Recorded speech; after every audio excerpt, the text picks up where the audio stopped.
Bom dia, sétimo ano. Tudo bem? Estamos aqui para gravar mais um roteiro. Seu roteiro 28. E o roteiro traz como assunto para nossa aula escravidão na América. Muito bem. Então, a ocupação do continente americano pelos europeus se deu dentro do contexto da expansão marítima e comercial europeia. E também dentro dessa expansão marítima e comercial europeia, nós vamos ter o surgimento ou o ressurgimento da escravidão, né? Na Idade Moderna. E essa escravidão que surge na Idade Moderna está ligado ao desenvolvimento do capitalismo, né? Então, o mercantilismo, né, visava dar lucro e enriquecer as metrópoles. Então, desde o início da exploração da América, a mão de obra escrava, ela foi usada, empregada em larga escala. O índio foi o primeiro a ter o seu trabalho explorado, né? Então a escravidão, ela foi um elemento que vai formar o continente americano, tanto do ponto de vista econômico quanto do ponto de vista cultural, né? O índio, ele vai ser substituído pelo africano. E essa substituição da mão de obra indígena pela mão de obra africana, ela está relacionada à diminuição da população nativa, da população indígena, né? Essa população indígena, ela foi sendo diminuída em razão das doenças que o homem branco vai trazer, em função das guerras que vai acontecer contra a resistência do índio à colonização. Porém, o motivo principal foi o lucro, a alta lucratividade do comércio de escravos negros, africanos. Então, o comércio do tráfico negreiro proporcionava altos lucros. Então, a opção pelo escravo africano foi que vai promover a substituição do trabalho indígena por essa mão de obra escrava africana, né? O tráfico, ele atendia às exigências e às necessidades do sistema colonial. Ele vai criar uma nova atividade comercial, que é o tráfico negreiro. Ele vai incentivar o desenvolvimento de outras atividades econômicas ligadas a esse tráfico negreiro. Ele vai fortalecer a indústria naval, ele vai ampliar as atividades agrícolas, ele vai diversificar os bens de consumo. Então, ele vai proporcionar uma acumulação de capitais na metrópole, né? Então, o tráfico negreiro, né, ele foi responsável também pela manutenção de um comércio triangular entre a Europa, a África e as Américas, né? Então os navios eram abarrotados, eram lotados de produtos europeus que iam para o continente africano. Lá eles eram trocados por escravizados que iam trabalhar na América, de onde saía a matéria-prima para abastecer a indústria europeia. Então, o comércio de africanos, né, foi uma das principais atividades comerciais de países como a Inglaterra, Portugal, França, Espanha, Holanda e Dinamarca, né? Os principais pontos de partida da, dos escravizados na África estavam localizados na Senegâmbia, né, onde hoje está o Guiné, Serra Leoa, Costa do Barlavento, Costa do Ouro, Golfo de Benin e principalmente a África Centro-Ocidental. O Brasil, ele vai ser responsável por 40% do comércio de negros para a exploração de mão de obra escrava, né? Então, esses escravizados que chegavam na América, eles eram explorados na lavoura de exportação dentro do sistema de plantation, né? E esse sistema de plantation, ele tem características. Como é que ele é caracterizado? Então, 4 características, né, marcam este sistema de plantation, né, que é baseado na agricultura de exportação. Então, eu tenho o latifúndio, que é a grande propriedade agrícola, onde nessa propriedade agrícola trabalham milhares de escravos. Eu tenho a monocultura. O que é a monocultura? É a produção de um único produto agrícola destinado à exportação. Exemplo, produção de cana-de-açúcar, produção de algodão. Então, se privilegia a produção de um determinado produto altamente lucrativo para a metrópole. Mão de obra escrava e produção voltada para o mercado externo, ou seja, toda a produção agrícola é voltada para o mercado externo, o mercado fora da colônia.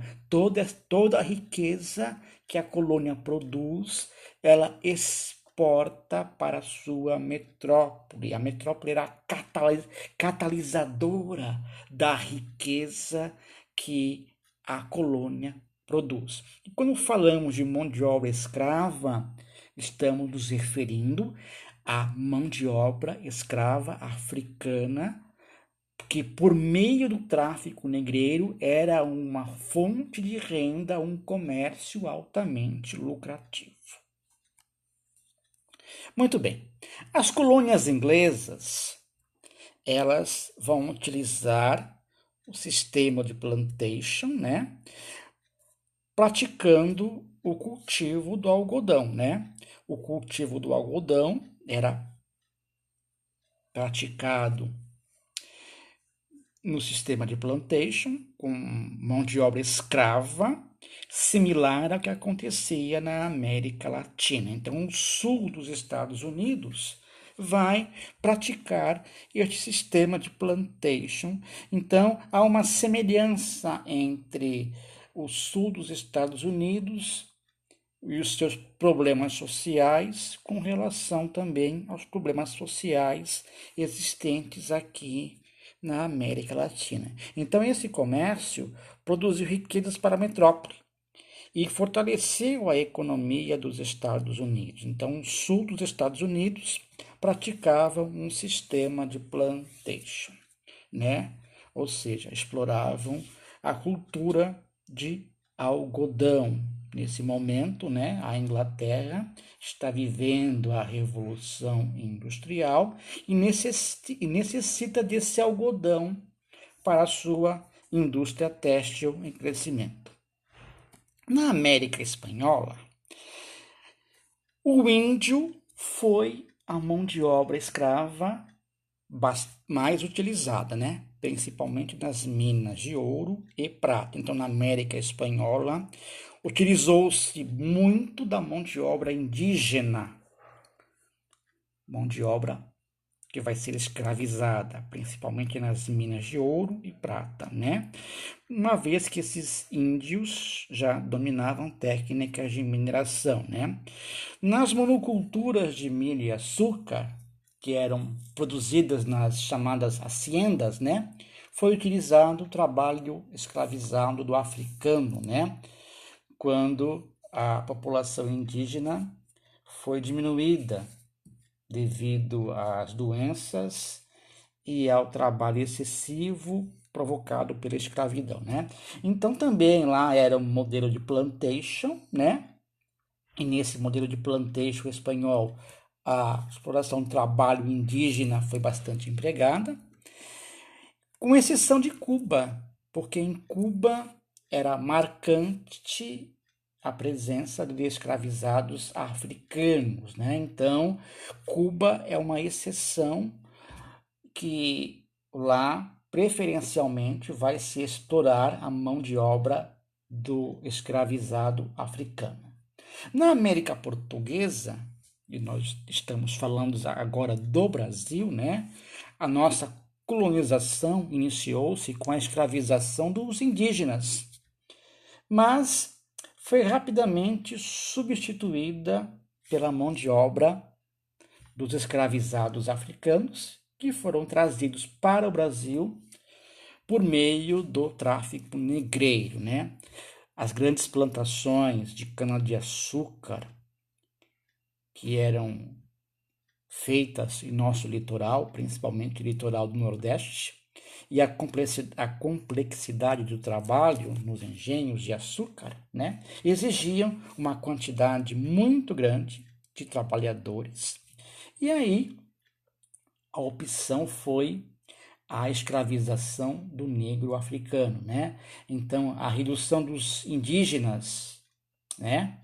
Devido às epidemias, devido à questão da religiosa e a alta lucratividade do comércio de escravizados, foram fatores que motivaram e provocaram a substituição do índio pela escravidão do africano, né? Ou seja, a opção pela escravidão de negros trazidos da África, ela foi uma, digamos assim, uma pressão.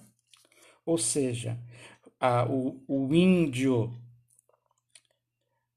a mão de obra indígena sofreu bastante devido às doenças que foram cometidos, devido à questão religiosa, né, que protegia o índio, e o lucro do comércio de escravizados africanos, né, falou mais alto. Então, o Brasil vai ser o principal fornecedor de açúcar para a Europa, e o Brasil foi o país que mais recebeu africanos para a escravização na América, né? Então, tudo está relacionado. O Brasil é um grande produtor de açúcar, porque também é um país que mais recebeu escravos africanos para trabalhar no sistema de plantation da cana-de-açúcar. Muito bem, agora os senhores são convidados a fazer a atividade do roteiro. Então, primeiro, relacione as colunas sobre a escravidão na América. Então, eu tenho a inglesa, a espanhola e a portuguesa. Então, relacione as colunas, né? Depois, assinale com V para verdadeiro e F para falso as seguintes afirmações. Então, eu tenho 4 afirmações e os senhores vão fazer um julgamento, uma avaliação, escrevendo V para verdadeiro ou F para falso nos parênteses. Depois, 3. Assinale a alternativa correspondente ao sistema caracterizado pelo latifúndio, monocultura, mão de obra escrava e produção voltada para o mercado externo, né? Então, como é que se chamava este sistema? Colonialismo, escravizado, plantation ou mercantilismo? Muito bem, espero ter contribuído para com os senhores neste ensino remoto do roteiro 28, que os senhores possam dar uma lida no texto do roteiro antes de fazer as atividades. Copia as atividades no caderno, tire uma foto nítida desta atividade e envie o arquivo para o e-mail da sala de vocês, né? Muito obrigado e espero tê-los novamente no roteiro 29, se Deus quiser. Muito obrigado e até lá.